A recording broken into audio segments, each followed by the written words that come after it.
Hello friends, मैं doctor प्रशांत त्रिपाठी आपके लिए नया वीडियो लेकर के आया हूं जिसका पूरा फोकस रहेगा एसीएल इंजरी पर। इस वीडियो में मैं डिटेल में कवर करूंगा कि अगर आपको एसीएल इंजरी हुई है और आप एक सर्जरी प्लान कर रहे हैं, कंटेम्पलेट कर रहे हैं, सर्जरी के बाद आपको फिजियोथेरेपी या फिर एक्सरसाइज रिजीम, आपका जो रिहैब प्रोग्राम है वो कैसा होना चाहिए, ये वीडियो पूरा कंप्लीट उसको गाइड करेगा और आपको अच्छे से इस लिगामेंट की इंजरी के बारे में सब कुछ बताएगा।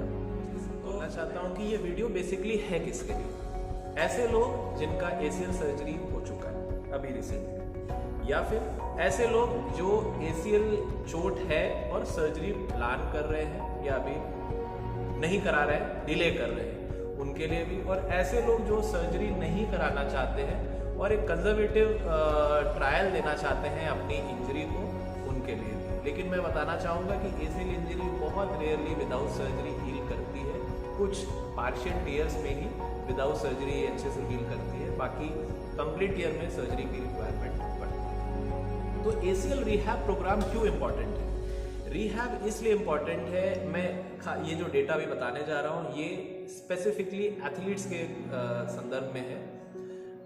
जो अभी स्टडीज में देखा गया है कि एसीएल इंजरी के बाद जो भी एथलीट्स अपना स्पोर्ट्स चालू करते हैं, इसमें खाली 55% एथलीट्स अपने प्री इंजरी स्टेटस तक पहुंच पाते हैं, मतलब आधे से थोड़े ज़्यादा। दूसरी चीज़, अगर कोई हाई एंड एथलीट है, जैसे जो रोप जंपिंग कर रहा है या फिर हाई जंपिंग कर रहा है, या सॉकर प्लेयर है, वॉलीबॉल प्लेयर है, बास्केटबॉल प्लेयर है, तो जो हाई एनर्जी स्पोर्ट्स खेलते हैं उनमें हर 4 में से एक एथलीट में, 25% एथलीट्स में एसीएल इंजरी होने के 9 टाइम्स मोर चांसेस हैं। तो आप समझ सकते हैं कि रिहैब कितना इम्पोर्टेंट है। अब मैं आपको बताऊंगा कि रिहैब में लोग गलतियां क्या करते हैं, बेसिक गलती क्या होती है रिहैब में। सबसे पहली गलती ये है कि जो हमारा पैर इंजर्ड होता है हम उसको ही खाली ट्रेन करते हैं, अनइंजर्ड लेग जो हमारा नॉर्मल लेग है उसको हम ट्रेन नहीं करते। इसके कारण क्या होता है, समय के साथ दोनों ही लेग हमारे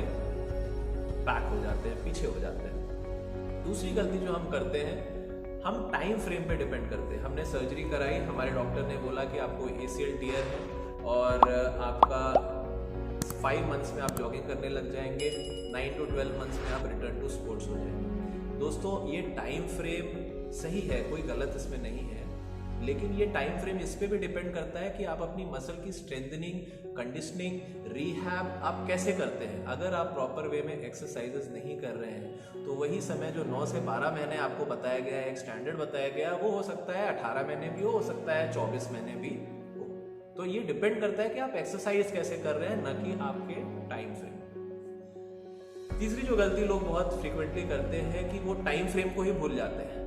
जैसे आपका सर्जरी हुआ, आपको अब अच्छा लग रहा है, बैलेंस बन गया है पैर में, और आपने 3 महीने में ही अपना स्पोर्ट्स चालू कर दिया। कई सारे सर्जन दावा करते हैं कि उनके प्लेयर्स बहुत जल्दी रिटर्न हो जाते हैं स्पोर्ट्स में, बट दोस्तों रिटर्न जो है वो बहुत ज़्यादा डिपेंड करता है कि आपका रिहैब कैसा हुआ है। और कभी भी अर्ली रिटर्न मत करिए, ओवर कॉन्फिडेंस मत करिए, बिकॉज उसमें आपका एसीएल फिर से टूटने के चांसेस रहेंगे। इसके बाद जो लोग गलती करते हैं वो न्यूरोकॉग्निटिव जो इम्पोर्टेंस होता है एसीएल का, प्रोप्रियोसेप्शन, बैलेंस का जो कनेक्शन होता है एसीएल और माइंड के बीच में, लोग उसके लिए कोई ट्रेनिंग नहीं करते। आपको बैलेंसिंग एक्सरसाइजेस करना बहुत ज़रूरी है, पायोमेट्रिक एक्सरसाइजेस करना बहुत ज़रूरी है, लोग भूल जाते हैं। इसके बाद लोग स्ट्रेंथ ट्रेनिंग को अपने रिजीम में, अपने जो रूटीन है उसमें इनकॉर्पोरेट नहीं करते। स्ट्रेंथ ट्रेनिंग से क्या मतलब है? बॉडी वेट एक्सरसाइजेस या फिर वेट्स को, डंबल्स, मार्बल्स को यूज़ करके एक्सरसाइजेस करना। दोस्तों, ये आपके दिमाग में गलत फहमी है कि आप एथलीट हो और अगर आप जिम करोगे तो आपका स्टिफनेस आ जाएगा और आपकी फ्लेक्सिबिलिटी चली जाएगी। ऐसा कुछ भी नहीं होता है। और अगर आपको एसीएल चोट है तो आपको स्ट्रेंथ ट्रेनिंग करना बहुत ज़रूरी है। इसके बाद जो लोग गलती करते हैं वो होता है कार्डियो रेस्पिरेटरी, जो कार्डियो वाला पार्ट होता है उसको लोग इग्नोर कर देते हैं। आपको जिस दिन एसीएल इंजरी हुआ, एसीएल इंजरी में कभी भी स्विमिंग या साइकिलिंग कंट्राइंडिकेटेड नहीं है। स्विमिंग, साइकिलिंग आप रेगुलर कर सकते हैं, तो उसको आप कभी भूलिए मत, इग्नोर मत करिए। तो दोस्तों अब हम अपना प्रोग्राम जो है ACL का रिहैब हम कैसे कर सकते हैं उसको हम स्टार्ट करेंगे। ACL का जो हम रिहैब करेंगे वो बेसिकली उसके जो मेन फोकस है वो मैं बताता हूँ। पहला फोकस है हमारा नी का एक्सटेंशन लाना, घुटने को पूरा सीधा करना। दूसरा फोकस है हमारा नी का फ्लेक्शन लाना, घुटने को मोड़ पाना। तीसरा फोकस है हमारा क्वाड्रिसेप्स और जो मसल्स आसपास है नी की उसकी स्ट्रेंथनिंग करना, उसको मजबूत करना। क्वाड्रिसेप्स, हैमस्ट्रिंग, काफ मसल्स, इन सबको मजबूती प्रदान करना। और जो लास्ट हमारा चौथा फंक्शन है, चौथा एम है हमारे प्रोग्राम का, वो है न्यूरोकॉग्निटिव या फिर प्रोप्रियोसेप्शन का या फिर बैलेंस का माइंड और ACL का कनेक्शन करा। तो हम देखते हैं अपना ACL प्रोग्राम। हमारे साथ इस वीडियो में आकाश जुड़ेंगे जो कि मेरे जिम के ट्रेनर हैं और वो हमें इस वीडियो को करने में हेल्प करेंगे। आइए देखते हैं। तो फ्रेंड्स, ये मेरे जिम ट्रेनर आकाश जी। आकाश, हेलो। तो ये हमें ACL प्रोग्राम्स की एक्सरसाइजेस करने में हेल्प करेंगे और हमें गाइड करेंगे कि हम कैसे कर सकते हैं। तो पहली एक्सरसाइज जो हम अर्ली स्टेज में अपने स्टार्ट कर सकते हैं वो है हील प्रॉप एक्सरसाइजेस। इसमें हमें क्या करना है कि एड़ी से थोड़ा सा दूर इस तरह का एक फोम रोलर रखना है, पंजे को अपनी तरफ पुल करना है और घुटने को नीचे पंजे की तरफ, ये उंगलियों की तरफ दबाने की कोशिश करनी है। तो इससे हमारी ये क्वाड्रिसेप्स मसल एक्टिवेट होगी। तो ये हो गया हमारा हील प्रॉप एक्सरसाइज। पंजे को अपनी तरफ खींचा, घुटने को हवा में ऐसे नीचे की तरफ दबाया। दूसरी एक्सरसाइज जो हम कर सकते हैं उसको बोलते हैं क्वाड्रिसेप्स ड्रिल। इसमें ये कोई फोम रोलर की रिक्वायरमेंट नहीं है। पंजे को अपनी तरफ खींचा और घुटने को नीचे दबाया, ऐसे दबा करके रखा, 30 सेकेंड तक होल्ड करने की कोशिश करिए। तो ये हो गया आपका क्यू ड्रिल या फिर क्वाड्रिसेप्स ड्रिलिंग एक्सरसाइज। थर्ड जो हम एक्सरसाइज करेंगे, कवर लेके लेट जाए, इसको बोलते हैं प्रोन हिप एक्सटेंशन एक्सरसाइज। पेट के बल लेट जाना है, घुटने से पैर को सीधा रखते हुए ऐसे उठाना है, 10 सेकेंड या 30 सेकेंड होल्ड करना है और फिर नीचे कर लेना है। इसको हम ऐसे भी कर सकते हैं कि ऊपर लेके जाए, फिर नीचे लेके आए, फिर ऊपर लेके जाए, फिर नीचे लेके आए। तो हमारी नेक्स्ट एक्सरसाइज है हिप अबडक्शन एक्सरसाइज, जो कि हिप मसल्स में फोकस करेगी। तो आकाश ने अपना पैर इसको ऐसे लिफ्ट किया है और इसको हम ऐसे होल्ड करने की कोशिश करेंगे। अगर हमें होल्ड करने में दिक्कत हो रही है तो हम इसको ये वाला मूवमेंट भी कर सकते हैं।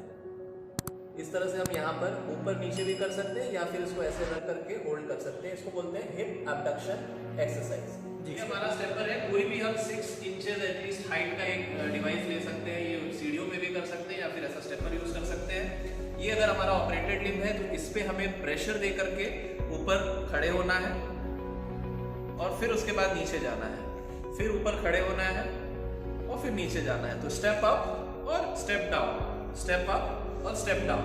तो ये हो गया अर्ली रिहैब में स्टेप अप एक्सरसाइज। इसके बाद हमें आकाश एयर स्क्वाट्स करके दिखाएंगे। एयर स्क्वाट्स कैसे करना है, चेस्ट पे हाथ रखना है, नी बेंड करके फ्लेक्स करना है, 90 डिग्री का एंगल बनाना है, फिर खड़े हो जाना है। इस मूवमेंट में हमें ये ध्यान रखना है कि नी हमारा बिल्कुल स्ट्रेट रहेगा और आगे की तरफ नहीं जाएगा। इनिशियली ये करने में दिक्कत आएगी। अगर इसको करने में दिक्कत आती है तो हम इसमें चेयर स्क्वाट्स भी कर सकते हैं, जिसमें हम एक पीछे चेयर रख करके नीज को ऐसे स्ट्रेट रखते हुए ऐसे पीछे बैठने की कोशिश कर सकते हैं और ऐसे खड़े हो सकते हैं। तो ये चेयर स्क्वाट्स, एयर स्क्वाट्स, जो भी आप एक्सरसाइज जो हमारी है वो प्रोप्रियोसेप्शन पे फोकस करती है। आप देख सकते हैं ऐसे हमने एक हर्डल बनाया हुआ है और आकाश ऊपर और इसके साइड से चल करके बताएंगे। तो आपकी सर्जरी हुई है तो आपको प्रोप्रियोसेप्शन का एक कंसेप्ट रहना चाहिए दिमाग में। आपके पास सामने ऑब्स्टेकल आ रहा है तो आप उसके ऊपर भी जा सकते हैं, साइड से भी जा सकते हैं, करके बताएंगे आकाश। इस तरह से आप कर सकते हैं। तो ये आपको एक प्रोप्रियोसेप्शन का आपको बैलेंस करने का एक तरीका बताएगा। इसके अलावा जो हम इसमें एक्सरसाइज कर सकते हैं वो है वॉक बैकवर्ड्स। बैकवर्ड्स कैसे चलेंगे, सिंपल फ्रेम में इधर आप देखेंगे ऐसे पीछे चल करके कोशिश करना है करने की, और वॉक बैकवर्ड्स, ये भी एक प्रोप्रियोसेप्शन की एक्सरसाइज है। इसके अलावा हम सामने जा करके वॉल सेट करेंगे। वॉल सेट में हमें क्या करना है, इस तरह से हमें 90 डिग्री फ्लेक्शन में इस तरह से बैठ जाना है और ये वॉल सेट है। ये बहुत ही टफ एक्सरसाइज है दोस्तों। तो अगर इसको आपका 90 डिग्री नी बेंडिंग हो पा रहा है तभी आप कर पाएंगे, और इसको आप अपने अर्ली रिहैब में भी लास्ट के पार्ट में रखिएगा क्योंकि ये करना थोड़ा सा मुश्किल है। आप देख पा रहे हैं 90 डिग्री घुटने मुड़े हुए हैं पूरी तरह से और वॉल के सहारे आकाश इसमें बैठे हुए हैं। इसके अलावा जो हम एक्सरसाइज कर सकते हैं वो है सिंगल लेग बैलेंस। तो इसमें वो करके बताएंगे। इसमें आपको एक पैर को अपने मोड़ लेना है, प्रेफरेबली जो नॉन ऑपरेटेड लिम्ब है जिसमें सर्जरी नहीं हुई है उसको मोड़ना है और खड़े हो जाना है स्ट्रेट। 60 सेकेंड्स होल्ड करने की कोशिश कर सकते हैं। अगर 60 सेकेंड नहीं होल्ड कर पा रहे हैं तो 30 सेकेंड्स भी चलेगा। तो ये हो गया सिंगल लेग होल्ड। तो ये नी एक्सटेंशन और प्रोप्रियोसेप्शन से कंसर्न एक्सरसाइज हो गई। अब लास्ट जो बचा है हमारा नी फ्लेक्शन बचा है, वो करके बताएंगे। वॉल्स हील स्लाइड एक्सरसाइज है, इसमें हमें सीधे लेट जाना है। जिस पैर में हमारा ऑपरेशन हुआ है उसको हम एक्सरसाइज करेंगे, जो दूसरा नॉर्मल लेग है उसको हम स्ट्रेट रखेंगे। तो इसमें हमें क्या करना है, एड़ी को अपनी तरफ ऐसे धीमे धीमे पुल करना है और धीमे धीमे स्ट्रेट करना है। इसको बोलते हैं हील स्लाइड एक्सरसाइज। हील को स्लाइड किया और फिर उसके बाद बेंड करने की कोशिश किया, तो ये हो गया हील स्लाइड एक्सरसाइज। अब हम स्टार्ट करेंगे हमारा स्प्लिट स्क्वाट्स प्रोग्रेशन। इसमें सबसे पहले हमें रूटीन जो हमारे चेयर या एयर स्क्वाट्स थे वही करने हैं। ऐसे नी बेंड करना है, 90 डिग्री नीचे बैठना है, खड़े हो जाना है, नी को आगे की तरफ जाने नहीं देना। इसके बाद हम करेंगे स्प्लिट स्क्वाट। स्प्लिट स्क्वाट कैसे करेंगे, इस लेग को आगे बढ़ाएंगे, दूसरे लेग को बेंड करके नीचे ले जाने की कोशिश करेंगे और फिर ऊपर आ जाएंगे, फिर नीचे ले जाने की कोशिश करेंगे और ऊपर आ जाएंगे। तो ये हो गया हमारा सिंपल स्प्लिट स्क्वाट। इसके बाद इसका अगर लेवल हमें थोड़ा सा बढ़ाना है तो हम एलिवेटेड स्प्लिट स्क्वाट कर सकते हैं, जिसमें हम दूसरे पैर को एलिवेट कर देंगे ऐसे किसी तरह से ऊपर रख करके किसी ऑब्जेक्ट पे, और फिर हम वही मूवमेंट फिर से करेंगे, डाउन अप डाउन अप। तो आप देख रहे हैं दोस्तों कि इसमें आपका जो इंटेंसिटी है वो समय के साथ बढ़ता जा रहा है, लेकिन इसमें आपको घबराना नहीं है। आप जैसे जैसे आपकी कॉन्फिडेंस बढ़ेगा, एक्टिविटी करने की लेवल बढ़ेगा, वैसे वैसे आपको अपनी इंटेंसिटी भी बढ़ानी है, तभी आप उस एथलीट लेवल तक वापस पहुंच पाएंगे। बारबल को अपने बैक पर रखना है और उसी तरह से जैसे हम एयर स्क्वाट्स कर रहे थे सेम हिप को पीछे लेकर के जाना है, नी को 90 डिग्री बेंड करना है और इस नी को आगे नहीं आने देना है। ये हो गया हमारा बारबल स्क्वाट्स। इससे भी अगर हमें प्रोग्रेस करना है तो हम वेट्स को ऐड कर सकते हैं। ये लेग एक्सटेंशन हम इसके बाद कर सकते हैं। लेग एक्सटेंशन में ये लेग एक्सटेंशन मशीन पे हमें करके इसको कोशिश करना है। ये एक्सरसाइज हमारे क्वाड्रिसेप्स के पूरे रीजन में, हमारे ग्लूटियल मसल्स के लिए, हमारे एडक्टर्स के लिए, सब पे ये मशीन वर्क करती है। तो बहुत ही अच्छी पार्ट है ये ACL रिहैब का। इसको हम लेग प्रेस बोलते हैं। तो लेग प्रेस मशीन पे हम लेग प्रेस कर सकते हैं। काफ रेजेस, इसमें हम ये काफ की मसल्स को स्ट्रेंथनिंग के लिए कोशिश करेंगे। आकाश ने 2 डंबल्स अपने हाथ में पकड़े हैं, अपनी थाइस पे रखे हुए हैं और इस तरह से पंजे को ऊपर करके काफ की कंडीशनिंग कर रहे हैं। तो ये भी बहुत अच्छी एक्सरसाइज है काफ की स्ट्रेंथनिंग के लिए। इसको आप अपने रूटीन में इनकॉर्पोरेट कर सकते हैं। दूसरी अच्छी एक्सरसाइज है लेग एक्सटेंशन। इसमें हमें क्या करना है, इस तरह से लेग को पूरा खोलना है, एक्सटेंड करना है। कई लोगों के दिमाग में ऐसा रहता है कि लेग एक्सटेंशन करने पे ACL पे दुष्प्रभाव पड़ता है, बट ऐसा कुछ भी नहीं है। इनफैक्ट लेग एक्सटेंशन करने से आपकी क्वाड्रिसेप्स की स्ट्रेंथनिंग होती है और एक्टिव एक्सरसाइज होती है आपकी क्वाड्रिसेप्स की। बहुत ही अच्छी एक्सरसाइज है। जो हम कर सकते हैं वो है स्टेशनरी बाइक साइकिलिंग। दोस्तों इस एक्सरसाइज को बिल्कुल भी अंडरएस्टिमेट नहीं करना है और ये बहुत ही इंपॉर्टेंट पार्ट है हमारा ACL रिहैब का। साइकिलिंग आपके नी पे, आपके ACL पे कोई भी जोर नहीं डालती और आपके क्वाड्रिसेप्स, हैमस्ट्रिंग, काफ मसल्स सबको मजबूत करने में हेल्प करती है। दूसरा इसका बिग एडवांटेज ये है कि आपका घुटने को मोड़ना है या नी फ्लेक्शन करने में भी इसका बहुत अच्छा रोल है।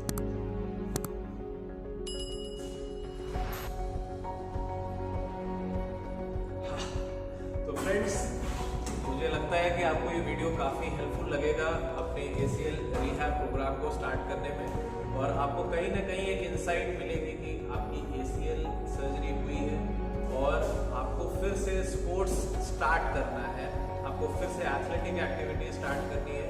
तो खाली स्ट्रेचिंग या फिर बेसिक मसल एक्सरसाइजेज से काम नहीं चलेगा और हमें weight training, cardio respiratory training, proprioceptive training, अलग अलग मसल्स को इन्वॉल्व करना ये बहुत ज़्यादा ज़रूरी है, जिससे हम पूरी तरह से प्री इंजरी स्टेटस लेवल तक हम जा सकें।